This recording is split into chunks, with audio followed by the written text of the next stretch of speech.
2010ஆம் ஆண்டு. அப்போது திமுக ஆளுங்கட்சி, அம்மா அவர்கள் எதிர்க்கட்சி. ஒரு பெரிய மிரட்டல் விடுத்து அம்மா அவர்களுக்கு எதிராக மதுரை மாவட்டத்தில் பல இடங்களில் போஸ்டர் ஒட்டியிருந்தார்கள். அந்த போஸ்டரில் அம்மா அவர்கள் மதுரைக்கு வந்தால் திரும்பி செல்ல மாட்டார், மதுரைக்கு அம்மா அவர்கள் வரக்கூடாது என்று மதுரை மாவட்டத்தில் பல இடங்களில் அந்த போஸ்டரை ஒட்டி பெரிய மிரட்டல் எல்லாம் கொடுத்தார்கள். அதேபோல் ஜெயா டிவிக்கும் மிரட்டல் தொலைபேசிகள், மிரட்டல் கடிதங்கள் வந்து கொண்டிருந்தது.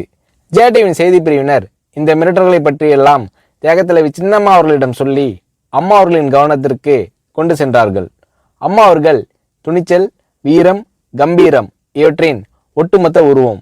அதனால் புரட்சி தலைவி அம்மா அவர்கள், நான் மதுரைக்கு போய் தீருவேன், பொதுக்கூட்டத்தில் பேசியே தீருவேன், எது நடந்தாலும் எதிர்கொள்கிறேன் என்று சொல்கிறார்கள்.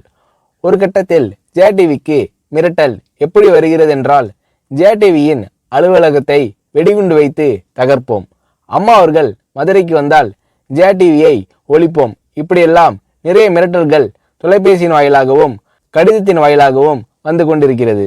இந்த மிரட்டல்களை எல்லாம் கடந்து அம்மா அவர்கள் மதுரைக்கு சென்று பிரம்மாண்டமான பொதுக்கூட்டத்தில் லட்சக்கணக்கான மக்கள் மத்தியில் எழுச்சி உரையாற்றும் போது, ஒரு எதிர்க்கட்சியின் தலைவி என்ற முறையில் என்னை நீங்கள் மிரட்டுங்கள், ஒரு எதிர்க்கட்சியினை நான் நடத்துகிறேன் என்பதற்காக கழகத்தை மிரட்டுங்கள், ஜெயா டிவியை எதற்காக மிரட்டுகிறீர்கள், ஜெயா டிவியின் அலுவலகத்தை நீங்கள் தகர்ப்பீர்களா, ஜெயா டிவியை நீங்கள் ஒழித்து கட்டிவிடுவீர்களா, பார்க்கலாமா, ஜெயா டிவியை ஒழித்து கட்டிவிட்டால் என்னுடைய அரசியல் குரலை ஒழித்து விடலாம் என்று கனவு காணுகிறீர்களா, ஜெயா டிவி என் உயிருக்கும் மேலானது, நான் என்னுடைய உயிரை விட அதிகமாக நேசிப்பது, என்னுடைய அரசியல் கரமாக நான் போற்றி புகழ்வது, அதன் மேல் நீங்கள் கை வைப்பீர்களா, பார்க்கலாமா என்று எழுச்சி உரையாற்றினார் புரட்சி தலைவி அம்மா அவர்கள்.